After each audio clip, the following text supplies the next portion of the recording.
ang nasa batas kasi kailangan magkakaroon ng digital signature, no? Na yun ang gagamitin ng mga teachers doon sa precinct level para ma-encrypt yung election returns at yun ang ipapadala sa mga server ng COMELEC. So sana sa ngayon ma-implement nationwide. Although ang problem kasi doon merong mga 300 to 350,000 na mga teachers. So ang problem ay logistics. So paano ngayon ma-distribute sa mga teachers yung mga digital, mga private signature nila sa pamamaraan ng USB.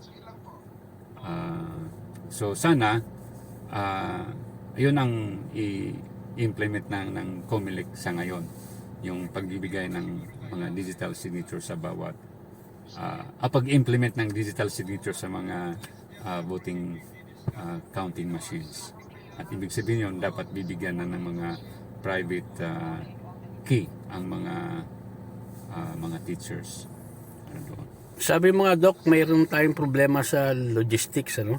So, kung problema pa rin yan, ala ba tayong ibang alternative?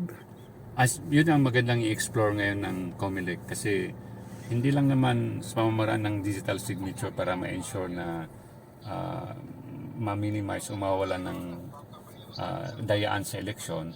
Ang iba pa pwedeng i-explore ng COMELEC, halimbawa yung paggamit ng iris sa mata, no, sa mata. Yun nga nung nagpaano tayo ng ID, national ID, yun ang ginamit ng statistics office, yung i-scan yung mata. Pero baka mahirap pa yon, kaya mas maganda yung mukha na lang, no, gagamitin yung webcam, mapicturean yung mukha. At sa ngayon mas sabihin ko sa mga bangko ginagamit niya, at maski sa US ginagamit na rin yung pag-authenticate sa pamamagitan ng mukha ng mga siguro ng mga user o ng mga teachers sa BCM.